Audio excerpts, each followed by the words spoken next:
Hey, and welcome to the Delicious Recipe here on UPRN 107.7 FM, New Orleans Talk Radio.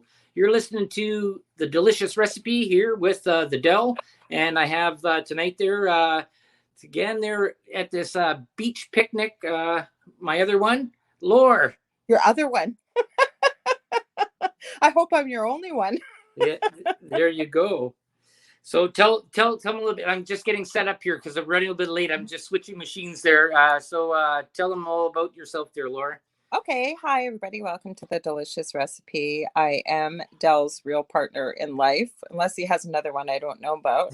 Anyways, I'm the host of The Angel Rock, which airs live on Monday nights right here on United Public Radio Network from 9 p.m. to 11 p.m. Eastern Standard Time. If you get a chance, check out the interview I did last night with Dr. Rima Labo. That was explosive. Also, I will give you a little hint. I have a new show that will be coming up towards the end of the month on Saturdays, completely different. I believe my partner in crime with me here will be joining me.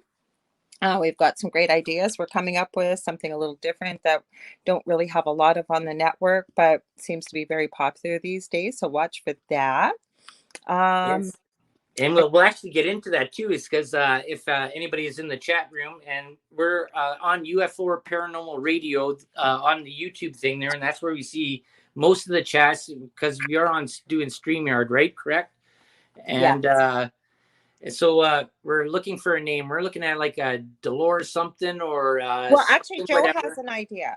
He wants to call it Out of the Cage. And the reason why is because Joe, who we'll give a shout out to, our producer and owner of UPRN, he also has many great shows on the network himself.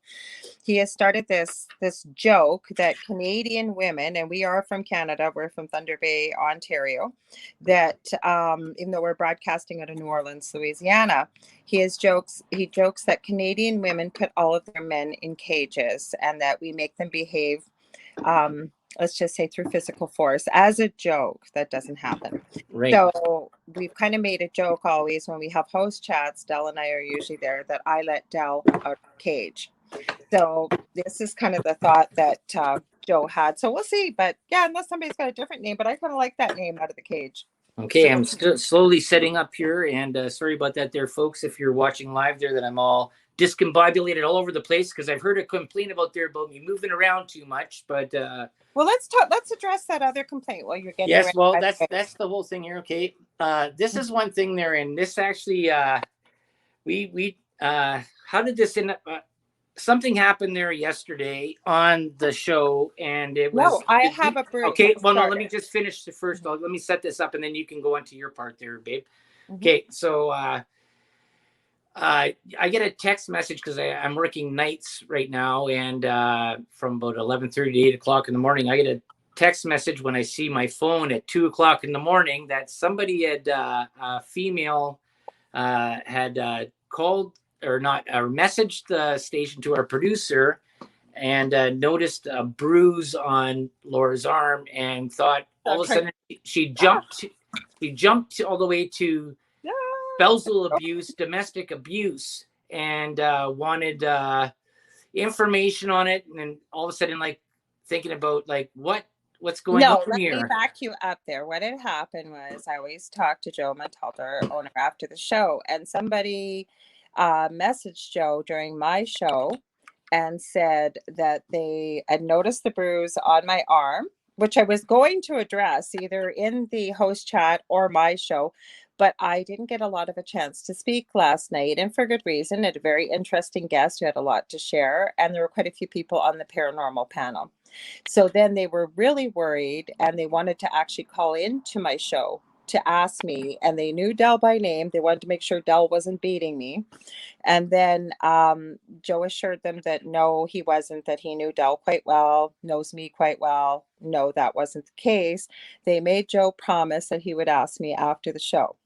So indeed, we did talk about it, and I will tell you exactly what happened. And then I'm going to put a little bit of reverse psychology on you people here, is the fact that I have a very bad back. That's why I'm not able to physically work as a nurse anymore. I hurt my back on the job. I still have my license, still keep on top of nursing stuff, but I walk with a cane when I'm out in public, not around the house. And I have a raised toilet seat. I wasn't even going to the bathroom, even though that's TMI, but our bathroom's very small and I don't sleep a lot. I'm a chronic pain sufferer. I was sitting on the raised toilet seat in the bathroom. I fell asleep. And what happened as I leaned forward, the toilet seat tipped and I fell into the vanity corner of our vanity of our sink. I knew I was going to have a bruise there and I was going to address it. But I think this opens an interesting conversation with the fact that people jump to conclusions that there must be domestic violence. Because I'm going to put this to you people, unless I was putting out a cry for help, and you would have seen many, many more bruises, I'm sure. Don't you think that I wouldn't have worn a sleeveless shirt or I would have covered it up with makeup if this was something that was going on behind closed doors? It's not. I appreciate your concern, but Dell has never laid a finger on me, nor have I ever been with a partner that has raised their hand to me, nor would I tolerate something like that. Go ahead, Dell. Sorry. Yeah, so the thing that sort of got this sort of interesting because I went through an interesting scenario beforehand that led my life down a different path there, and it dealt with somebody else hearing something and making a call to police, which actually ended up costing a lot of money afterwards for something that was unfounded. And It it's never happened. yeah, and it screwed up my college years, and it screwed up a lot of things there. And just even besides the whole thing, I was taking environmental engineering at the time, and had to go through all this lawyer stuff and everything like that. And it was all because in Canada, in Ontario, and I think in the rest of Canada, is that when it comes to domestic abuse or domestic anything, you're automatically guilty. You have to prove your innocence. So there is nothing that you can do. It's not anything that's you're gone. So it was a very troubling time for me that I went through. And then when this happened there, and I get this text message at 2 o'clock in the morning on my break about somebody calling in there saying that she jumped from didn't even know the situation, doesn't even know the medical history of either of us, doesn't even know us personally, but jumped to a conclusion of domestic abuse. Mm-hmm. That's a really scary thing that actually started to happen there. And all of a sudden, the whole night of work there, I'm going flashes of this whole thing going through again. Like I'm gonna have to go through this all. I'm like I understand. Give your head a shake there, people. And like I'd really like to talk to this person. She wants to contact me personally. Contact me, thedeliciousstories.com. Maybe there's something that maybe you need in your life there that maybe that's why maybe you need some sort of help, maybe, or something like that. Maybe you've gone through something traumatic and that's why you jump to these conclusions, because this is not the way society's supposed to live.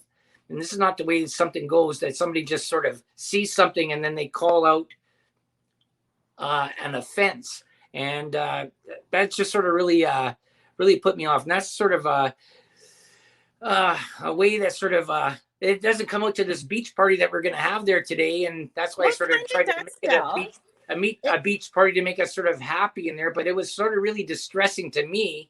And then I'm sitting at work and going, holy jumping, like, what's going on? And this wasn't somebody that I even know. And it could have been somebody from somebody else. No, but the thing is, I think it opens a good conversation with the fact that I've been seeing more and more of this, that so many problems could be solved if we just sat down and had a quick conversation instead of jumping to conclusions. Mm-hmm. Or, and I appreciate that somebody felt they were concerned and what have you. But the thing is, I have to agree with you with the fact that jumping to a conclusion because I have a bruise on my arm. And again, I'm going to put it back on you guys. Unless I was putting a cry out for help or something, I'm not going to wear a sleeveless shirt, or I would cover it up with makeup as most people do when they're hiding what's going on behind closed doors. And that's not even what this was. And I'm very transparent. So is Dal. That's why we're talking about it. Mm-hmm. And I think it's an important conversation to have. Right. And well, the other part there too is that we also have, I have an autistic stepson, your son, mm-hmm. that is well close to like the 280, 300 pound mark, and that he doesn't know his own strength. So mm-hmm. it could have been something like that too. Yep. Or it could have been a bump. You could have got tripped over by the German Shepherd that we have. Everybody's all seen the German Shepherd around here. and that trips up people all the time. Mhm. And but the thing that really distressed me was that the person jumped to domestic abuse, that I had hurt you. And that's the thing that I find is in this cancel culture, in this SJW world, and these people that are out there, that they would go to that. I appreciate the part that you were concerned, but there's a path of information that you follow. You don't follow and go and call or text or message the head of the studio and then try and go back door around and try and find things out there. Like it's, I don't know, that maybe I come across here on this station that I'm a real mean guy, and that I that I do things like that. I don't know. Maybe we have to look at that stuff. Maybe either everybody's scared of long hair and my mom's pictures that she paints, and this little gnome that's there, and talk about the paranormal and the weird and the strange. I don't know. It's I've known you my whole life. We are not cousins, but we are the second generation of his aunt and my uncle, because we have different last names, and that's what it is. So I've known him. His mother went to get her nursing degree when I was in nursing. Some of his first family members, or his family members, believe it or not, were at my first wedding. yeah. So I've known him my whole life, and I appreciate people being concerned. But like I said, it opens an important dialogue that I think that we're really missing, regardless of what the topic is. Mm-hmm. Is if we just sat down and had a conversation instead of jumping to conclusions. I always say I hate text messaging, and people always complain that I voice message, but you know what? You never mistake what I am saying to you when you can hear the tone and the intonation of my voice when I'm leaving a message. Also, because things can be so misconstrued from text message or email, people jump to conclusions. I have seen so many fights happen and breakups, all kinds of things, when if they just sat down and said to the other person, what exactly did you mean by this? Yeah, that's true, right? And that's the whole thing. And that even gets into this whole part about people when you stop at, like we talk about this all the time on my show there, about we throw things in the pot, information there, whether you like it or not, you see how it tastes at the end, ask questions about everything, which is good. And I do appreciate this person asking a question, but they went around it the wrong way, I think, anyways. And they should have asked it in a proper direction there. Maybe they thought they were doing something great, or I don't know, or maybe there's something that was troubling in their life that they went that direction, thinking they were going to be a Wonder Woman savior of something. I don't know, but it's just a weird sort of situation. But you ask questions, you research things, and you just don't jump to conclusions. That's the whole thing, right? Wouldn't you agree? You don't jump to conclusions on something, especially when it goes something so negatively bad. Like that's it's very easy for a rumor to get started. Plus, even when there's the old adage of when you assume, you make an ass of you and me.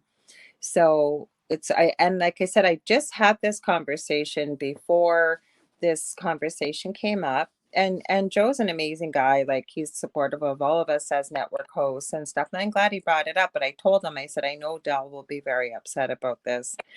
And the thing is, like I said, I had this conversation before this even happened with somebody, and it's with another organization I'm involved with, and people are resigning left, right, and center because they've taken a message the wrong way, or this and that. And I literally have been saying, guys, if we just sit down, take 2 minutes and ask somebody, have a face-to-face conversation, whether it's over the internet or a phone call, and say, what did you mean by this? 90% of the time, and I've been guilty of it too, like I just said, that's why I strongly dislike text messages and I strongly dislike emails when you're having a conversation about something serious in particular. We've got a message in the chat, so we forgot to address the chat. I want to say hello to Aaron's Pastries. Yeah, good day, all. Hey there, Michael Pratt. Michelle Pratt. Sorry. No, Michelle, she's one of our regulars. She's from Australia. So welcome, Michelle. She says, good day, y'all. Good day. Put a shrimp on the bobby. That's Yes. the worst. That's the worst thing ever to say. I know. Hear about that? Dingo eat your baby. Yes. No, Michelle's really awesome. She supports, she goes to a lot of the shows usually that I do, and has a lot of great questions and comments and really adds a lot to our show. So I appreciate you being here to support Dell. And Aaron, I hope we didn't miss you. I apologize. We kind of got off with Dell. Like I said, the iPad decided to be full.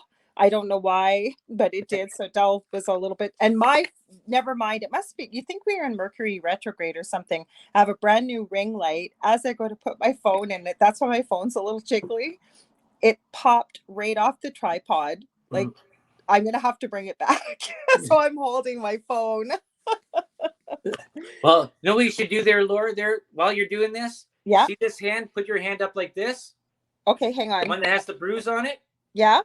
Okay. Yeah. And just go and push your hair down like that. Like that? Push your hair down on the side. Oh, like this? So you can see it? And push your hair on the side of your head down. Yeah. Right from here. Yeah. And go backwards. No, that's it. You're on the right side. Okay, go backwards like that. That's as far back as I can go. This side. This side. Not, no, you're the other side. I was there. Yeah. There you go. That's what I, okay. So it doesn't look like your hair that I roughed you up there before the show went on. Yes, Michelle, you joined us late. So apparently somebody, we won't keep going on about this. We're going to end up spending the whole show on it. But somebody messaged our producer seeing the bruise on my arm and automatically jumped to the conclusion that Dell beats me, basically, and wanted to call into my show and make sure it was okay. So we were just talking about that. That's why we led into it would be so much easier nowadays if people would just remember, especially when it's a serious topic, and we got a lot of serious topics, to actually have a 2-minute conversation, whether it's over the phone, whether it's over video, just so you can clarify what was meant by saying an email or a text message. Yeah, exactly. So did you have a good Canada Day? And the 4th of July was hotter than H here. I'm just reading because Michelle said yesterday's Angel Rock was stopping and starting, letting me know. Thank you. I believe part of that was with my guest. Myself. What's that? No, I just saw her messages. Control yourself, mate. He didn't hit me, believe me. No, part of it was with Dr. Rima, and part of it may have been with mine. We have updated our internet, and we need to call them because we have not noticed any difference, have we, Del? No, actually, it's actually slower. Going to fiber optic actually made everything slower, which is sort of weird, but who knows? That could be ISP problems there too. But thank you for the feedback, Michelle. I appreciate it. So, no, so yes, we had July 4th, we had Canada's birthday, we had all that stuff there. That's why, so tell me, what made you decide instead of an actual recipe, you decided to go to a beach party? Well, I thought it'd be sort of happy and sunny there, despite what happened there last night.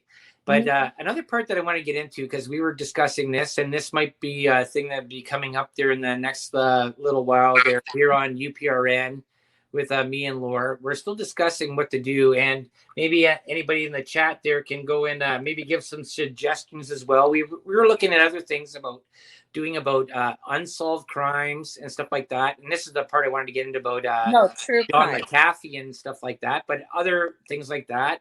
You're looking about doing makeup tutorial stuff. No, there no. You're getting all off topic here. I did most research. So we're looking for a topic because Michelle, I do have a new show that is coming on Saturdays, starting at the end of the month. And Joe came up with the topic of out of the cage, referring to when he jokes that Canadian women keep their men in cages. I think it's a great idea. So I was looking for a topic that's more popular that we don't have a lot of on the network. And we're looking at possibly talking about true crime. But while we're talking about true crime, people can learn something. Like Del and I do prepping. We were even throwing around the idea of possibly doing some stage makeup, like if we're talking anything having to do with horror. We don't know why yet. We're throwing a lot of different ideas out there amongst ourselves, and I think it's going to be trial and error. We may come up with a signature drink or a signature recipe. There's going to be all kinds of really cool ideas. So it's not all firmed up yet. So that's why I wasn't ready quite to go there with all this. But well, it was just, I guess the sort of thing is to meld two different ideas of my show and your show together, where we and then add in extra topics maybe and some sort of new stuff there, because we talked a lot about there too about prepping on back in the early days there too about being preparedness and stuff like that, and I think that's a really important thing to sort of look at. I think as I guess people don't look at this as they live in big cities and that, whereas people that live out more rurally or like how we're not rural, we're in a city, but we're away from metropolis places, right? Like we're up in Northern Ontario. And you look at things like when power outages hit and you look about when electricity goes out. And there's actually a really interesting show on YouTube you guys can check out. There's called Suspicious Observer, and he does it. I think it comes out like every day at 5 a.m. and he documents the sun and the magnetic stuff that's happening with the Earth. So solar flares, the magnetic, the poles moving, and also does a little bit about a history about that. And this could actually come into a big thing about there could be maybe a cataclysm that could be happening there. And if power goes out, because I went through a power outage back in Toronto, I think it was in 2002, 2001. It was right around the SARS thing. And Buffalo Power Grid went out, and we were out of power in the middle of summertime for 5 days. So everything in the fridge and the freezer was done in a day. And we're at like 35 degrees Celsius, which is almost over 100 degrees Fahrenheit. And you have nothing to cook on except if you have propane for barbecue. But you couldn't get gas at the gas stations because the pumps didn't work because they were on electricity. And you couldn't get your propane tanks filled unless you had, there was a whole bunch of things like this is just certain things that you should be prepared about, right? Like you gotta, there's a lot of things in your home that what can you do for say this, and I give this a challenge to everybody there on the delicious recipe that's listening, is that what can you do for 2 days, maybe I'll go 24 hours without using electricity, that you could go and eat and drink and that. And this goes in with dealing with the toilet and dealing with the dishwasher, your stove, your microwave. What do you think you could do there? well, I think what it is too, Del, anytime we've done a show, because before you run the network, I would have you on my show. And anytime we talked about prepping, it was very, very popular because a lot of people never thought about this. And I agree with you. We've talked about that we have a lot of skills amongst ourselves, amongst our age group, that is a dying art. For one thing, for example, I think the biggest challenge I would issue to people out there is try and start a fire without a lighter or matches. How many people do you think could do that? You will be amazed how difficult that actually is. Never mind the fact that, say, we've been trying to grow things. We don't know if most of the seeds have been tainted with GMO where we are or what. That's something else we're planning on because, especially living in Northwestern Ontario, we're about 6 hours away from Minneapolis, Minnesota. So we're not up in the Arctic. We're right smack dab right in the middle of Canada. But the problem is that most people don't know how to can food. Yep. Most people don't know how to, if you were hunting, to dress, say, an animal, preserve it, salt it, smoke it. These are things people aren't thinking about. But when you start, now we're going to get a little bit maybe into conspiracy theory. But if you look at it, for example, in the US, Bill Gates has bought most of the farmland. But why? Yes, there's your garden. So the thing, and my fairy stuff I've done. But the thing is, or say, and I'm sure you may see this depending where you live, when somebody's planted a garden, especially when it's zucchini or something that's very plentiful, they're trying to give it away. Well, instead of trying to give it away, or a lot of times invariably things may get wasted, if you knew how to can it, and if you know how to can it properly, it can stay invariably for years. I Hmm. have a friend from high school, very quickly, I was just going to add this, Del. He was talking about canning. They get a moose every year. And I'm going, what are you talking about? Bottled moose, he was calling it. And when he told me what he did with it and how he did it, that's how he preserves a whole animal, and it lasts invariably for quite a few years. He told me many of the variations he uses it with and why and how. But these are lost skills and arts that people don't think about or anything to that effect. And I agree, Del, that's a really good challenge to say to people, could you live without electricity? Or, like I said, even try and start a fire without matches or a lighter. Yeah. Well, that part there too, that's good. But another part of it there is that we depend on technology and our phone and our computer so widely, and we've forgotten about books and binders that have papers in there. And this is another thing there. Even though this is using, I said beforehand, is that why not go and print off instruction stuff and make a binder of how to do something, how to recipes, how to pickle something, processes, how to do things, and put that all in your house. Put it, if you want to, laminate them, stick them in a binder, and just have them over there. Because I've gone through since 2000, since the Y2K thing, because there was no big Y2K thing, but I've gone through 4 power outages in through Canada, and where they've been extended. And I always have things that are over protective. I always have things to go in, like I always have propane, I always have things there to go and cook and stuff like that, and coolers and stuff like that. But the thing is always that a lot of people that live in metropolis areas, like it doesn't take much to just put like a cooler in your closet and put like a prepper bag inside there with special things like and we can talk about all the things you should have, just things like extra fire starters, cook pot, purification water tablets, uh, Medication, medication, medication. good Well, herbs that you can use out in yeah, public that are, or I mean, out in nature that are indigenous to where you yeah, live, because people don't realize, because most of us haven't been through a power outage or start to think about the things. The other thing I suggest, like Venezuela, not too long, a couple of years ago, I believe it was, and Puerto Rico especially, have gone through extended power outages, and some people have been interviewed to ask what were people looking for, ready to basically kill somebody for. Obviously, things like food, because we don't think about that. We are actually 9 meals away from anarchy. Because you think about this, you've got small children, you haven't prepared for this, there's no food.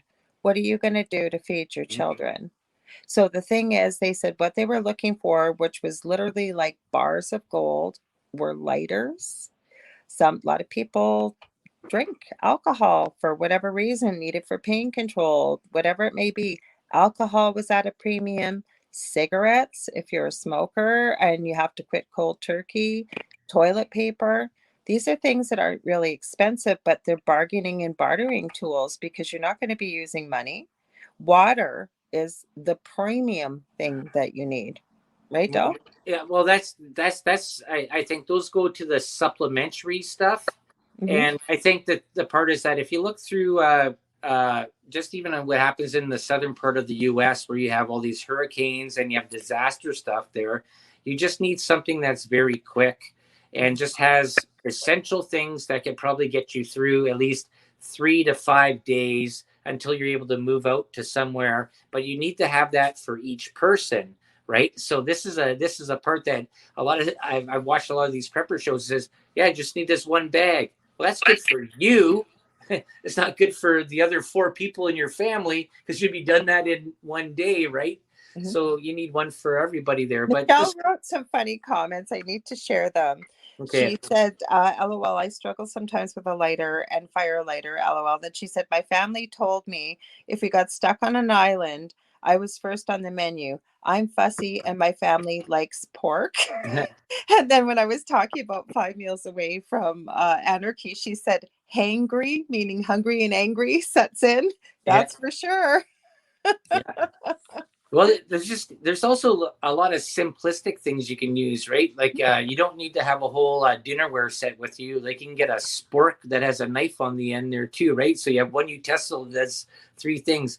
like one thing that I always keep around there, and this is the thing, I collect knives, like little pocket knives, little everyday carry stuff. Like I just think they're great. And like, I think my grandfather gave me a knife when I was like 2 years old. I had a pocket knife from then, and I went through the Cub Scouts, Boy Scouts, and that. And this was always used. And then you see now in the culture there today, like the Boy Scouts were basically almost phased out. I think in the '90s or whatever, that it was like thought it was like a very elitist, or I guess whatever you would. Texas. I want to say the thing there was people that did anything else that's really gay. If you were in the Boy Scouts or the Girl Scouts or whatever, it was like, oh, you were that sort of It way. was frowned upon. Yes. Yeah. It was, yeah. Whereas, but there was a lot of skills that you could learn there, and basically, like the person that created the Boy Scouts, Lord Baden Powell, from the stuff there, he was in the military, and that it was basically giving life skills and survival skills for young kids to learn at an early age. And a lot of this stuff is all missed in schools there today. You have to look at what's been going on in the education system, even here in Canada, phasing out gym, phasing out music, phasing out shops, phasing out stuff that you could be productive, that you're not being taught to and told a directive, right? Like we talked about this many times, say, Laura, like there's absolutes that are good, like math, science, chemistry. Well, music is happiness and entrepreneurial, and learns skills there too as well. Yeah. But then when you get into things like English, well, you're being told, well, this is what they mean. Or you get into history. This is what the history is. And right, you have to reproduce it. You can't think any different than what it is. Social sciences and stuff like that. So there's like the absolute stuff.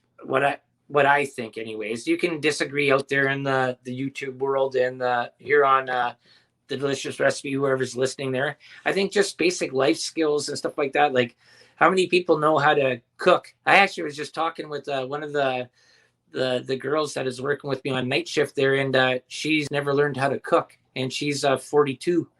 Wow. She knows how to use a microwave, but she can't cook. But what people don't realize is, especially when you're working with younger children, that say you decide you could be making homemade Play-Doh, you could be making cookies. There's so many skills that go into learning when you're reading a recipe, especially like math skills. You're looking at fractions, you're looking at different amounts, you're looking at planning, as well as doing things efficiently so that you're not spending an hour mixing something and the whole kitchen's a disaster. Like, don't get me wrong, that may happen in the beginning, but there's a whole bunch of skills in different parts of the brain that when we start with young children using this, that we're losing, including the fact you and I've talked many times about this. My own children had this very young, that when you're playing sports, that everybody's a winner. And then you get kids that when they graduate from high school and stuff, they're in absolute complete shock and disbelief, because guess what, folks? The real world's not like that. Not everybody's a winner. Somebody wins, somebody loses. Life's not always fair. So when we pad life like that, and I think we take away a lot of these extracurriculars, whether you believe it's an extracurricular or not, it has so many benefits in so many areas. That concerns me. It really concerns me. Well, yeah, what's the whole thing is about exercise, being healthy, and doing things like that. Like we've even noticed they're not going to, about this pandemic year, there is that a lot of people about being non-active and being stuck at home, and they've been used to doing that because they never ever did anything else. This was guessing that I talk about this many times here about how we've moved to these big city societies where everything is all there, where you don't grow anything in your own place there.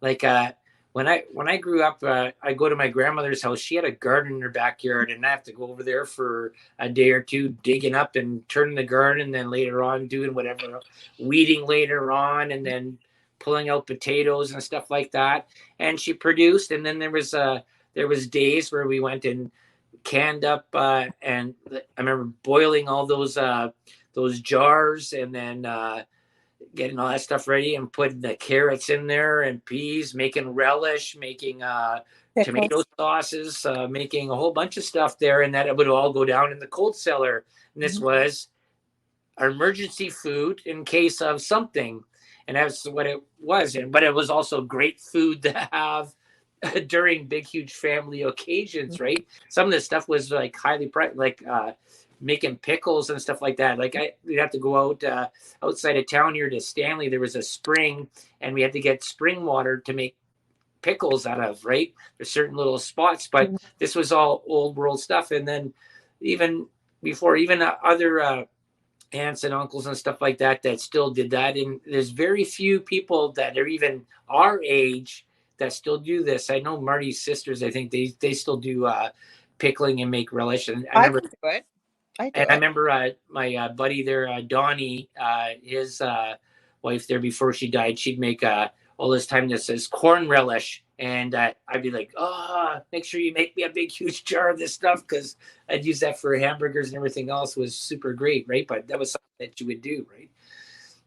Yeah, but the thing is, it's a lost art. Like, I don't think people realize, like, when you need a loaf of bread, you just go to the store. How much goes into making an actual loaf of bread? And the thing I say to people all the time, I actually said it to my mother's own mother, my grandmother, was before she had dementia, just before she passed. She was in her mid 90s, but she had recipes. She was originally, her family originated from England, that she'd carried down from her family. And I said, we need to write these recipes down, because when she's gone, these recipes are gone. But my grandmother taught me how to knit. She taught me Oh, how there's to another make good skill. jam. What's that? That's another good skill. Yeah, they just Taught me how to knit. She taught me how to make jam. My mother taught me how to make pickles. My grandmother taught me how to make bread. And I wanted to learn, because I realized that even at a very young age, we weren't learning these skills. These were valuable skills that I would always have. And I've tried to pass some on to my children, but there's not the interest there. But the thing is it's so important to learn from our elders, and because our elders have a lot of knowledge, a lot of wisdom, and a lot of stuff that they've come from the days of before the modern industrial revolution. Had a lot better health back then, a lot less chemicals. We can really learn a lot from our elders. And again, I think people think it's a conspiracy theory and don't realize how easily and without warning the power could actually go out, and what is controlled by the power and the internet, right? Yeah, that's exactly right. And they keep on getting this talk about these Green Party global warmists and stuff like that. But this is the one part I was wanting to get back to. This suspicious observer. He's on YouTube there, and that categorizes there is other natural events and global events that are not being affected by just the power grid and stuff like that, that are natural forces that are actually happening out there that do affect the world a lot more than somebody else just flicking a switch. And if you look at it, there is that. I don't like the question is, this is what I pose to all the viewers out there, and maybe you can send out a message there next week and say how many people survived their 48 hours without electricity, or they had actually walked to work, right? They had no car, or used their bicycle, or I don't know, cook with a fire in their backyard without using their stove or their oven and stuff like that. Put stuff in. How do you keep things cool when you don't have a freezer or a fridge? Like that's these are a lot of things. Like people that go camping, like because my family went camping all the time there, and everything was dependent on ice, right? And then if you didn't have ice, how do you keep things cool? Well, you got to dig a hole in the ground, right, and keep things cool, keep it shaded, and a lot of different things. There's this. I know it's an interesting topic, but this might be one of the things that we might delve into as we go and do our show together on. I think I believe it's going to be on a Saturday, correct, there, Laura? Perhaps. Yeah, when I was talking to Joe about it, it's going to be on a Saturday. Joe, our owner and producer of UPRN, does a fantastic a show called The Gray Zone Uncensored with Michelle DeRoche on Friday afternoons. I believe it's 5 p.m. Central. So I think that is where it's standing right now. Things are like just still developing. So if you guys have some ideas or things you want to see, by all means, feel free to let us know. You guys are the supporters of our network, and of course we want to make you guys happy and have you tune in. And with it being an afternoon, people, depending where you are, most people aren't working unless you're working shift work or what have you. You may be enjoying the outdoors or whatever. What's some of the things that you'd like to see or hear? Or because the reason, what got me thinking, I'll never copy somebody, but there is a girl out there, when I seen what she was doing, I thought, oh my gosh, this is brilliant. She reviews a lot of odd things in news, sometimes unsolved crimes. It could be whatever. And the only reason we were thinking unsolved crime, I was really doing a lot of research into seeing what the areas of interest are for people in 2021. Anyways, what she's done is she's a makeup artist. Now, she never tells people what she's doing, but she just comes on camera. She's quite a character, actually. She's quite funny. She has no makeup on. By the end of her story, she's in a full face of makeup. But the beautiful thing is people are learning things. They've got something visual to watch as well as an interesting story.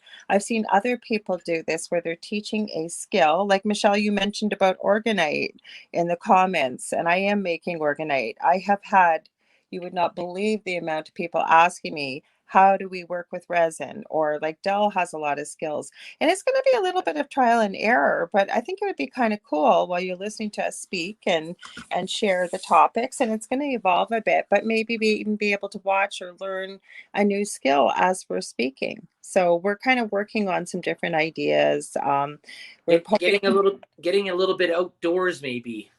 we're hoping to come up with some interesting ideas that we've had people asking about t-shirts. I am working on that behind the scenes. We do have a store with one of the t-shirt places, but we're going to see if we can find something. Like I said, there's a whole bunch of exciting new things that we're all working on with the station, always to make it better, always to help it grow, and always to make you guys happy who support us and watch our shows all the time. So, and we really, really do appreciate you.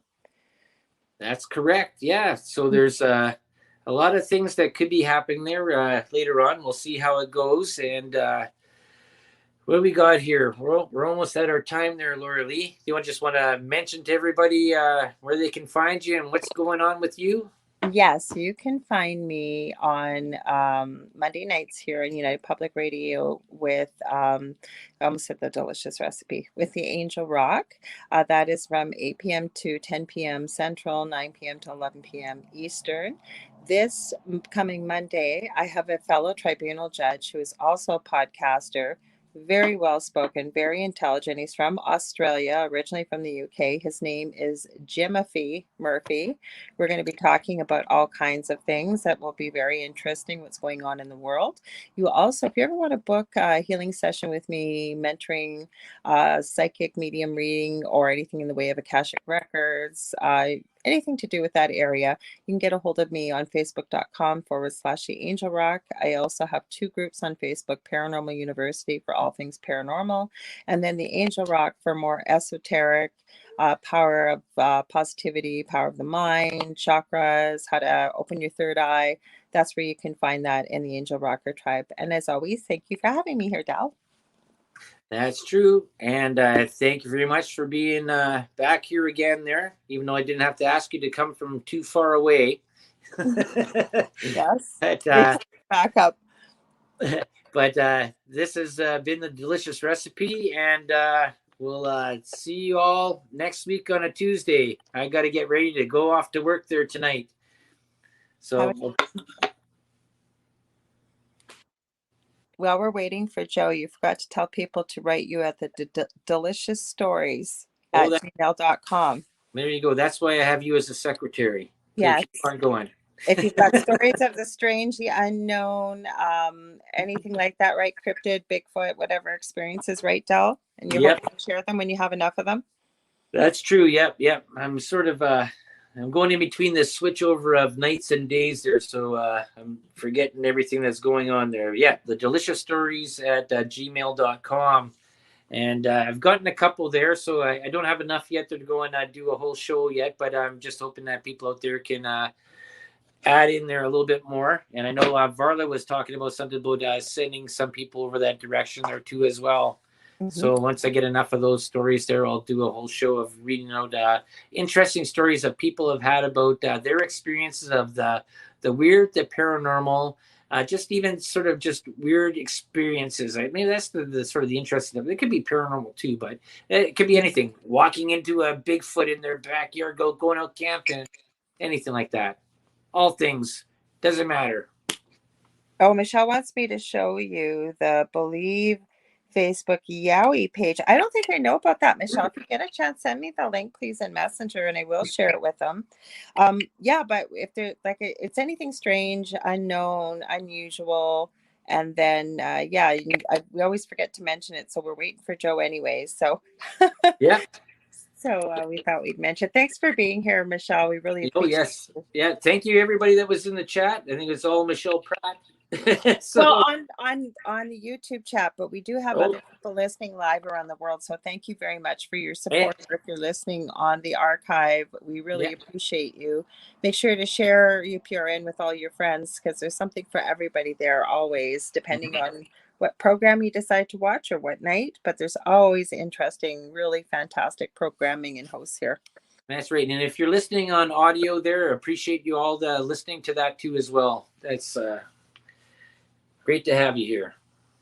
So now we're waiting for Joe. We'll know he's there because he goes and comments on all the Facebook pages. That's my hint now. Before, when we were on Skype, you could see him moving things. Now you can see when he comments over there. Oh, she sent it already. Good, Michelle. Thank you so much. I appreciate that. And you had quite the funny comments tonight. Thank you. She wrote down the suspicious observer in the chat. So, oh, that's good. Awesome. Yeah. So that's good that she did, so people can see that. Yeah, because I'm sort of was a little bit limited there tonight. I sort of missing one device there where I could have uploaded that or put that on there. So that's good. Yes, the iPad decided to say it was full for some reason. Yes. Why? I guess he didn't do any protection there today. He stopped before the show started. Hey, you yes, I made him. Actually, he has an electric guitar coming. I got a resin mold for an electric guitar. I just have to paint the details. So let's see. We got two. Let's see. Oh, she's said she's been following the gentleman with the Yowie page for years. So she's sending it. Yes, because the Yowie's from Australia. So that's interesting to hear, because the swamp ape is where Joe is down in the south in the US. Believe it or not, there's a misnomer that the Indigenous people of Canada have quite a few encounters with Sasquatch, but they don't, do they, Del? No, it's mostly with little people. Yeah, the little people. So, and they're shapeshifters and they're tricksters and everything like that. You could almost think of them if you went into the Marvel universe. Could it be like Loki, or this shapeshifter trickster person, right? And there's many names, and it's an interesting sort of phenomenon. So who knows what they are? Michelle said she's been following the suspicious observer for years. I misbooked the other page, so she does follow it. She said he's amazing. Yeah, there was just I think a week or two ago, he did an hour and 20 long minute of end of day cataclysm that could happen with a major solar flare. As our solar system is moving across the universe, we're coming into a dust cloud area. And if a large solar flare happens, it could cause a major mini sort of solar flare EMP attack on our electromagnetic field. As our north and south poles are shifting more and more and more. We're going through this sort of shift. And if everything sort of happens at the same time, it's almost like bowling the perfect strike, the 300 game. If all these things come all into fruition, it could actually be a major part that there is no electricity on the earth. And other than that, there we're looking at being at square one, where you can get a whole bunch of things there. It's a very interesting documentary. I'm not saying it's going to happen, but it is something to actually consider. That's why I always say, always be prepared. That was the Boy Scout motto. Dib, dib, dib, dob, dob, dob, be prepared, right? Yes, I just messaged Joe because he probably let us go a little longer because we were just a few minutes late. So I let him know. So you might see us all of a sudden disappear because he'll show up. Mhm. So I'm there he here, is. I see people. him. There he is. Okay. I'm here. I was just listening to y'all. So y'all are a little short. You're still like 2 minutes short. Are It's we? Okay, Well, and then say there to all the people out there, get some sunshine, get some vitamin D, be healthy, get some exercise. yes. yes. And if you can't get vitamin D, take some pills. Pills, no. Take some. Dell's going to supply some delicious recipe pills. Well, I mean, that's within what them. I said. You some might us let us go a little some longer. green peppers and oranges. That's vitamin C. Okay, let's see. Clip and clip. Thanks, It's Michelle.